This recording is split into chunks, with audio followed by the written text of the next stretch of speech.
Perjuangan timnas Indonesia U17 untuk lolos ke Piala Asia pada akhirnya berhasil.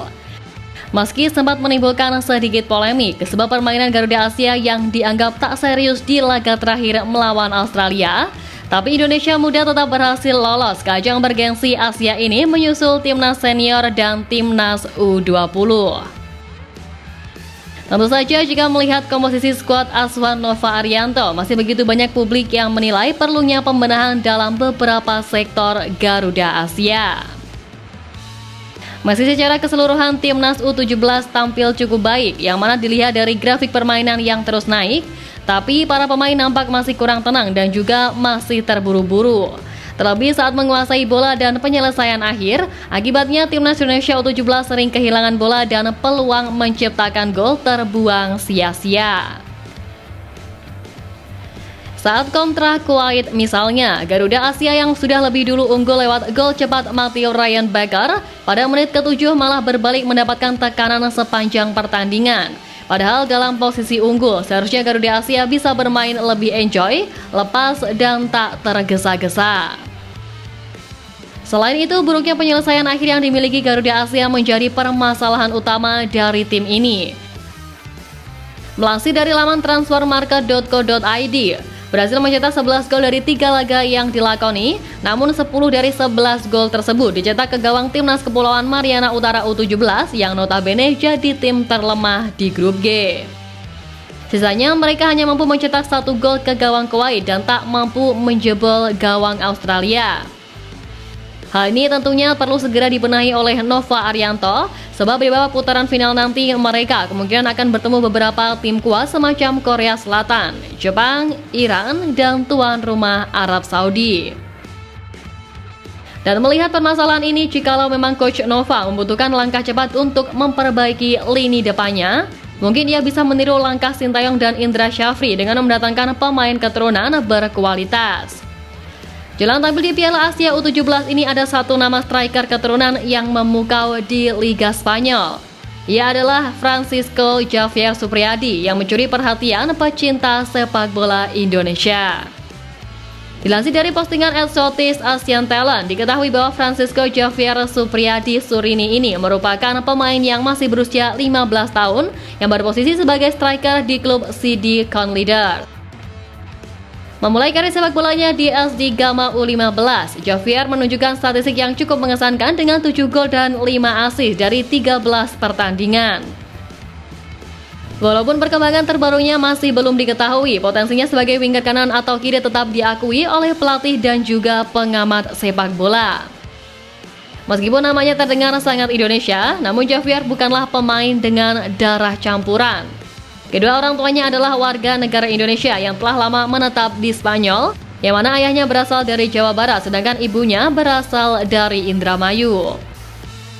Latar belakang inilah yang membuatnya berpotensi untuk memilih kewarganegaraan Indonesia yang bisa menjadi langkah positif bagi timnas.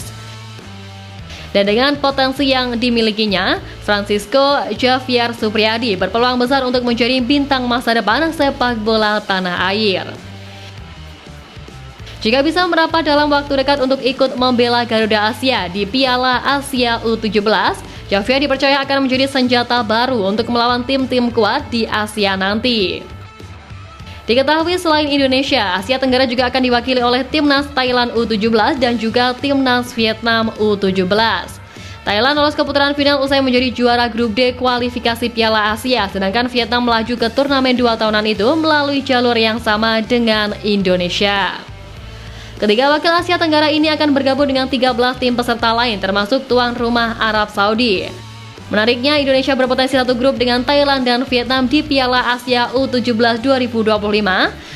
Pasalnya, ketiga tim Asia Tenggara itu masuk ke dalam grup unggulan atau pot yang berbeda di ajang tersebut.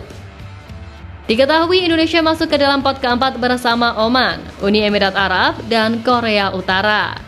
Sedangkan Thailand berada di pot kedua bersama Iran, Yaman, dan Australia. Vietnam ditempatkan di pot ketiga bersama Afghanistan, Tajikistan, dan Cina.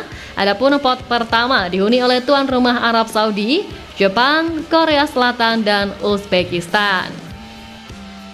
Dengan kemungkinan satu grup bersama rivalnya di Asia Tenggara itu, harapannya ini bisa semakin memudahkan langkah timnas muda kita untuk menembus ajang yang lebih tinggi lagi.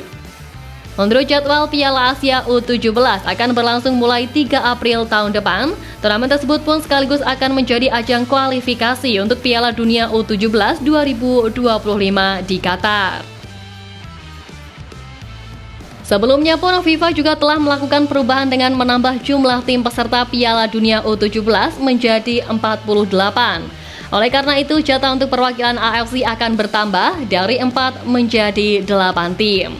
Dan 8 tim teratas dari Piala Asia akan lolos ke ajang bergengsi dunia level umur itu sebagai perwakilan AFC. Yang juga dengan kata lain peluang Indonesia untuk lolos ke ajang bergengsi dunia level umur itu adalah sebesar 50%.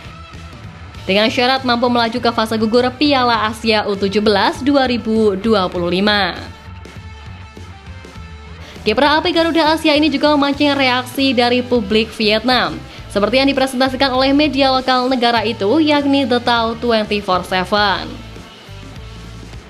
Ditambah fakta bahwa tak hanya timnas U17 saja yang lolos di level Asia, The Tao 24/7 memberikan pujian terhadap keberhasilan timnas Indonesia di 3 level berbeda yang mampu lolos ke ajang bergengsi benua kuning itu. Pencapaian ini jelas menjadi perhatian sebab negara lain di Asia Tenggara sejauh ini belum mencapai level tersebut.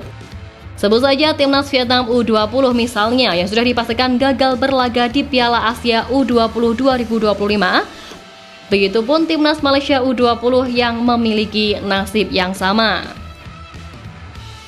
Indonesia menjadi satu-satunya wakil Asia Tenggara yang hingga saat ini resmi meraih kesempatan mengikuti seluruh turnamen Asia di berbagai level. Momen manis yang dirasakan oleh sepak bola tanah air ini tak hanya membuat publik Vietnam terkesan.